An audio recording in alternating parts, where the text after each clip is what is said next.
The megachurch stood empty on Sunday morning. Not partially empty, completely empty.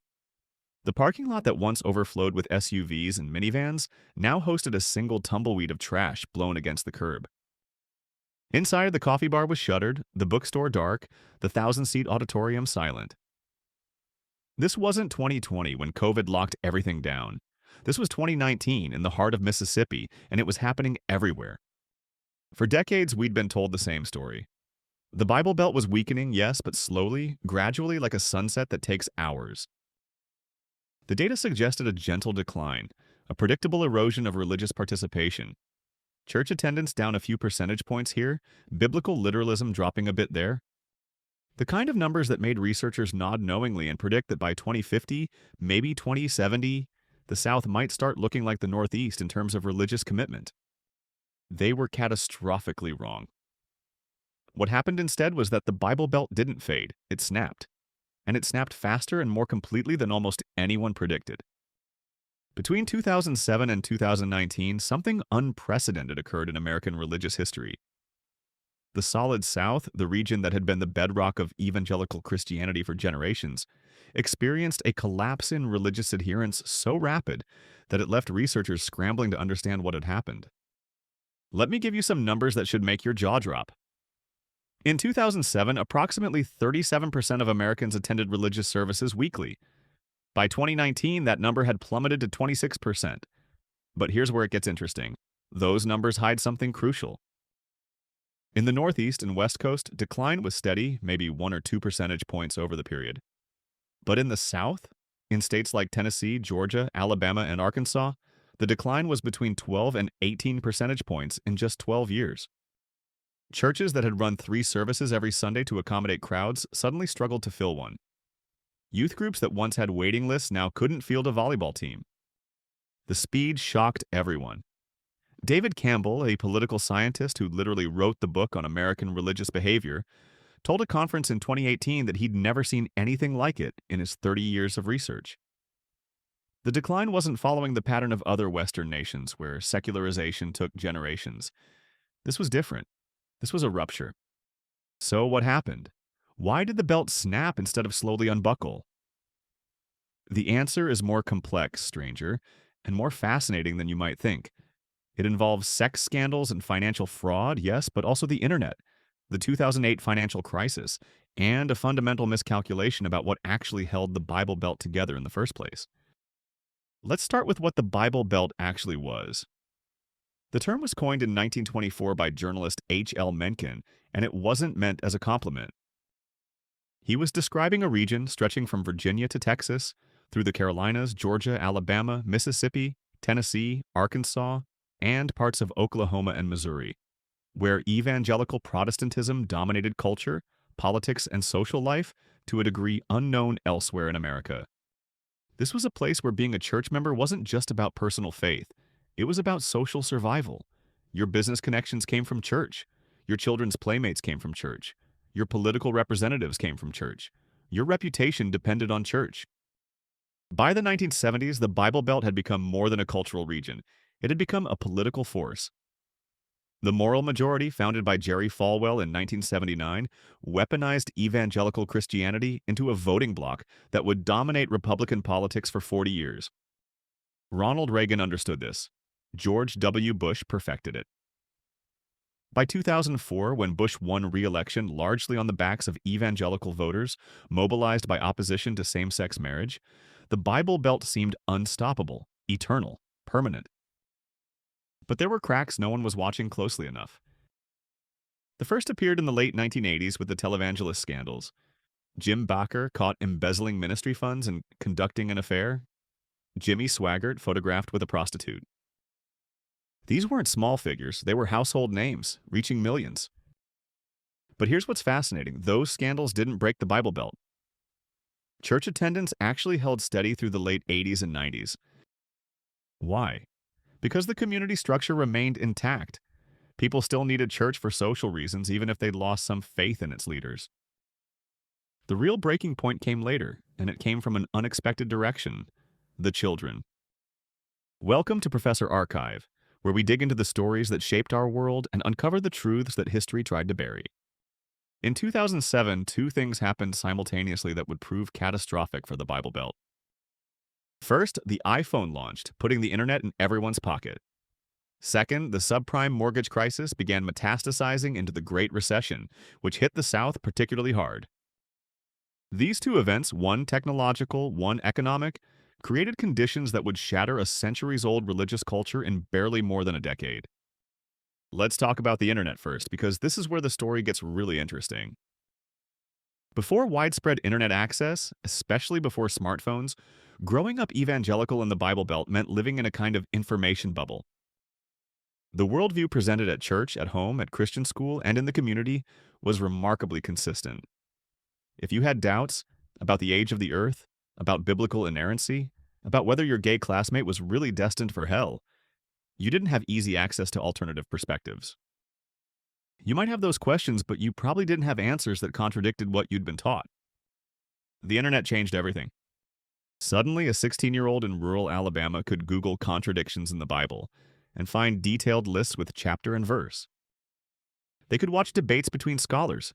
They could connect with ex-evangelicals who'd asked the same questions and left the faith.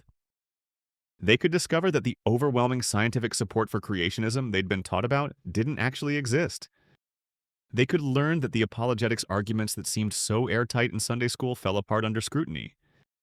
But here's the crucial part, the part that explains why the Bible Belt snapped rather than faded. When these young people started leaving the church, they left completely. They didn't become casual Christians or mainline Protestants. They became nuns, the religious category for people who check none when asked about religious affiliation. And they left in staggering numbers. A study by the Public Religion Research Institute found that among Americans born after 1980 in the South, religious disaffiliation rates were 3 times higher than among their parents' generation. Think about that. Not slightly higher, 3 times. In families where faith had been passed down without question for generations, suddenly one generation simply opted out. The transmission belt of religious culture, parents to children, broke almost overnight. Now let's add the economic factor, because this matters more than you might think. The 2008 financial crisis devastated the South. Unemployment in states like Tennessee and Alabama spiked to over 10%. Foreclosure rates in evangelical strongholds like Oklahoma and Arkansas exceeded national averages. And here's where the megachurch model, the dominant form of evangelical Christianity by the 2000s, revealed a fatal weakness. Megachurches had grown on a particular economic model, tithing from middle-class families. These churches needed massive cash flows to maintain their facilities, pay their staff, fund their programs. When the recession hit and middle-class incomes cratered, the money dried up. But instead of scaling back, many megachurches doubled down. They launched capital campaigns. They asked struggling families to give more. They preached prosperity gospel messages about sowing financial seeds. The optics were catastrophic. Pastors living in million-dollar homes asking laid-off factory workers to donate their unemployment checks. This happened. It's documented. And people noticed. They noticed in ways they hadn't noticed the televangelist scandals of the 80s, because this time it was their pastor, their church, their community that was prioritizing money over ministry. Between 2008 and 2014, more than 3,000 evangelical churches in the South closed their doors permanently. Not because of declining attendance primarily, though that was happening, but because of finances. The buildings were sold often to immigrant churches or converted to community centers. The congregations scattered, and here's the key. They mostly didn't find new churches, they just stopped going. But we still haven't gotten to the thing that truly snapped the belt. The thing that turned a decline into a collapse. That thing was politics. The fusion of evangelical Christianity and Republican politics had been building since the 1970s, but it reached its apotheosis in 2016. The presidential election that year forced a reckoning that the Bible Belt couldn't survive. Evangelical leaders, the same people who had spent decades preaching about character, morality, family values, and sexual purity, lined up to endorse a thrice-married casino owner who bragged about sexual assault on tape. 81% of white evangelicals voted for Donald Trump in 2016, the highest percentage for any Republican presidential candidate in polling history. For many younger evangelicals, this was the moment the whole edifice revealed itself as hollow. The moral authority their churches had claimed was exposed as negotiable, contingent, political. If family values and personal character mattered so much, why were they suddenly irrelevant? If sexual morality was crucial, why didn't it apply to political candidates? The answer, of course, was that the evangelical political movement had never really been about the values it claimed. It had been about power, specifically about maintaining cultural dominance in a country that was rapidly diversifying and secularizing. This had always been true, but it had been wrapped in enough religious language that many believers hadn't seen it. 2016 ripped away that wrapper. The exit numbers are stunning. Between 2016 and 2019, evangelical churches in the South lost an estimated 2.5 million members. Not people who died or moved away, people who actively left. Exit interviews conducted by researchers found the same themes repeated: hypocrisy, politicization, moral bankruptcy. One former youth pastor in Georgia told a researcher, "I spent 20 years teaching teenagers that character matters, that integrity matters, that how you treat women matters. Then my senior pastor told them to vote for Trump because of judges. I couldn't do it anymore. I couldn't keep lying." Quick question for you. Where are you watching this from, and what time is it where you are? I'm curious how many of you are from the Bible Belt itself, and how many of these stories resonate with your own experience. Drop a comment and let me know. And if you're finding value in this deep dive into one of the most significant cultural transformations in modern American history, consider leaving a super thanks. It helps us keep making content like this that goes beyond the surface level analysis you'll find elsewhere. Now you might be thinking, okay, but hasn't the South always been conservative? Won't this bounce back? And here's where the data becomes really interesting. Because no, this probably isn't bouncing back, at least not in any form we'd recognize. Here's why. The people leaving aren't coming back. Studies tracking religious disaffiliation show that people who leave religion in their 20s and 30s rarely return. Some do, certainly. Life events like marriage and children can pull people back toward religious community. But the return rate is low, maybe 15 to 20%. The vast majority who leave stay gone, and they're raising their children without religion. This creates a cascading effect. In 2007, about 85% of children in the Bible Belt were raised in religious households. By 2019, that number had dropped to 67%. Do the math. In one generation, the South went from near universal religious child-rearing to only 2/3, and those children are now having children of their own. The snowball is accelerating downhill. But here's what's truly fascinating from a historical perspective. This is probably the fastest large-scale religious transformation in human history. I don't say that lightly. The Protestant Reformation took over a century to reshape European Christianity. The decline of Christianity in Western Europe took most of the 20th century. Even China's suppression of religion under Mao took decades to fully implement. The Bible Belt transformation happened in 12 years. 12 years. Why so fast? Network effects. The same forces that make social media trends explode make social changes accelerate. When you're the first person in your church to leave, that's terrifying, isolating. When you're the 10th, it's easier. When you're the 100th, it's unremarkable. Social permission to leave religion spread through Southern communities like a virus, which is ironic, given how often religious people use disease metaphors to describe secularism. The physical evidence of the snap is everywhere across the South. Drive through any mid-sized Southern town and you'll see them. Abandoned church buildings. Not old, decrepit structures from the 1800s, but modern facilities from the 1990s and 2000s, sitting empty. Youth centers with basketball courts. Family life buildings with commercial kitchens. Some have been repurposed. Gyms, event venues, even a trampoline park in one case I know of.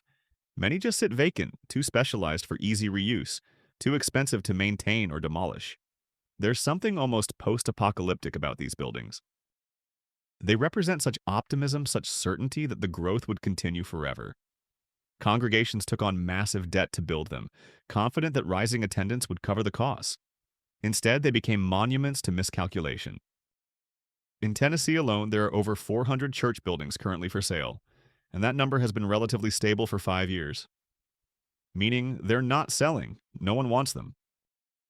But the snap isn't just visible in empty buildings, it's reshaping politics in ways we're only beginning to understand. The assumption that the South is a solid Republican bloc because of evangelical Christianity is rapidly becoming outdated. Georgia flipped blue in 2020 for the first time in decades, and religious decline was a major factor. Younger voters in Atlanta and its suburbs, raised evangelical but now unaffiliated, voted more like Northeastern seculars than like their parents. Similar patterns are emerging in North Carolina, Virginia, even Texas. This is rewriting the electoral map. For 40 years, Republican strategy assumed the Bible Belt was theirs to lose. That assumption is dying. The 2022 midterms saw some of the weakest Republican performances in southern suburban districts since the 1970s. Not because the region became liberal, but because the religious glue holding conservative coalitions together dissolved. The cultural implications go beyond politics. The Bible Belt created a whole ecosystem of Christian media, entertainment, and commerce that depended on a massive, stable market of faithful consumers. Christian bookstores, Christian radio, Christian movies, Christian music festivals. This was a billion-dollar industry. It's collapsing. Lifeway Christian Stores, one of the largest Christian retail chains, closed all 170 stores in 2019. Family Christian Stores, another giant, liquidated in 2017. Dozens of Christian radio stations have changed formats or shut down. The Nashville Christian music industry is in crisis. Album sales are down 60% from their peak. Touring is harder. Venues that could once guarantee crowds now can't. The industry is retrenching, consolidating, trying to survive on a shrinking market. Some artists are pivoting to secular markets. Others are accepting that their career aspirations need to shrink. Even Christian higher education is struggling. Small evangelical colleges across the South are closing at alarming rates. In the past 5 years, over 30 have shut down or merged. These institutions relied on steady streams of students from evangelical families, students who wanted to maintain their faith while getting a degree. But as those families secularize, why pay premium tuition for a Christian college? Enrollment has cratered. Endowments that seemed sufficient suddenly aren't. The closures are accelerating. Now, I want to be clear about something. This doesn't mean the South is becoming secular in the way New England is secular.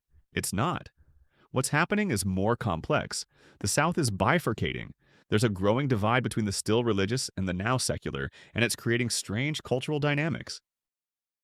The churches that remain are actually becoming more intense, not less.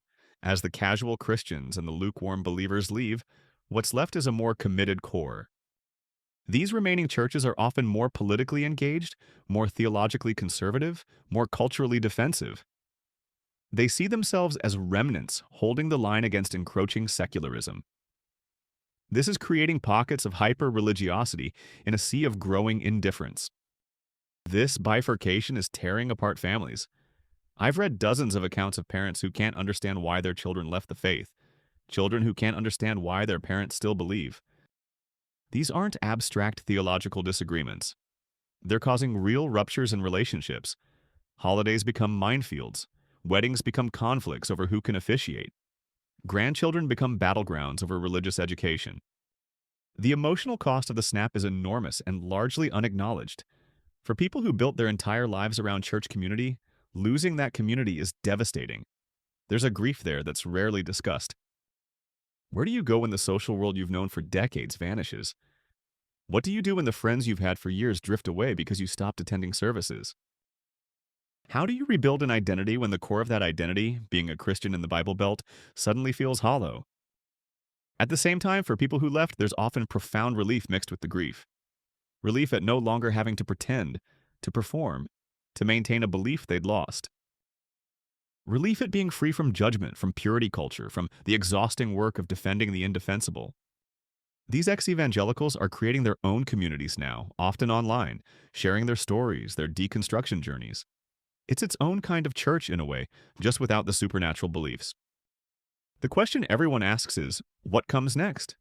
Does the South re-Christianize? Does it complete its secularization? Does something else emerge? History suggests several possibilities, none certain. One scenario is that we're in the middle of a religious market correction. Just as the stock market sometimes has sharp corrections that precede either crashes or recoveries, maybe we're seeing an overcorrection. The evangelical Christianity of the late 20th century was arguably an aberration, unusually politicized, unusually powerful, unusually culturally dominant. Perhaps we're returning to a more historically normal situation where religion exists but doesn't dominate public life. Another scenario is that we're witnessing the early stages of American Europeanization. Western Europe went through exactly this process, just over a longer time frame. In many European countries, Christianity went from culturally dominant to culturally marginal in 2 or 3 generations. Church attendance in countries like Netherlands, Sweden, and the UK is now in the single digits. Maybe America, or at least the South, is following that trajectory, just faster. A third scenario, and one that historians of religion take seriously, is that we're heading for a religious rebound, but of a very different kind. History shows that periods of religious decline are often followed by religious revival, but the revivals usually look nothing like what came before. The Christianity that might emerge in the South could be less political, more mystical, more focused on community service than cultural warfare. Or it could be something entirely different, more charismatic, more supernatural, more experiential. There are early signs of all three scenarios playing out in different communities. The truth is probably that the South, like America generally, is becoming more religiously diverse and complicated. The notion of a unified Bible Belt may itself be the thing that's gone forever, replaced by a patchwork of different religious and secular communities coexisting, sometimes peacefully, sometimes not. What's undeniable is that something profound has shifted. The social architecture of the South, built over centuries, rearranged itself in just over a decade. That's historical whiplash. The people living through it, believers and non-believers alike, are still trying to process what happened. It's like waking up and discovering the landscape has completely changed overnight. The roads you knew are gone. The landmarks have vanished. You're in familiar territory that's somehow become foreign. And here's the thing that will determine the long-term impact. The children growing up right now in the South are the first generation in over 200 years being raised in a culture where evangelical Christianity is not the default, not the assumption, not the water they're swimming in. What kind of South will they create? What will Southern culture look like when it's not organized around church life? Will there be new institutions that provide community the way churches once did? Or will there be a fragmentation, an atomization, as people find community only in scattered, temporary ways? We don't know yet. We're living through the experiment in real time. The Bible Belt snapped, but what replaces it is still being written. The story isn't over. We're just in a very dramatic middle chapter where everything is uncertain, everything is in flux. What we can say is this. If you grew up being told that the South would always be Christian, that faith was woven into the fabric of the region so deeply it could never be removed, you were told something that turned out not to be true. It could be removed. It was removed or at least drastically reduced in barely over a decade. The belt didn't slowly wear out. It snapped. And the sound of that snap is still echoing through every church, every community, every family that once assumed faith would endure forever, unchanged and unchallenged, simply because it always had before. That assumption turned out to be the most fragile thing of all. Thanks for watching Professor Archive. If this video made you think differently about religion, culture, or the South, drop a like and subscribe for more deep dives into the forces that shape our world.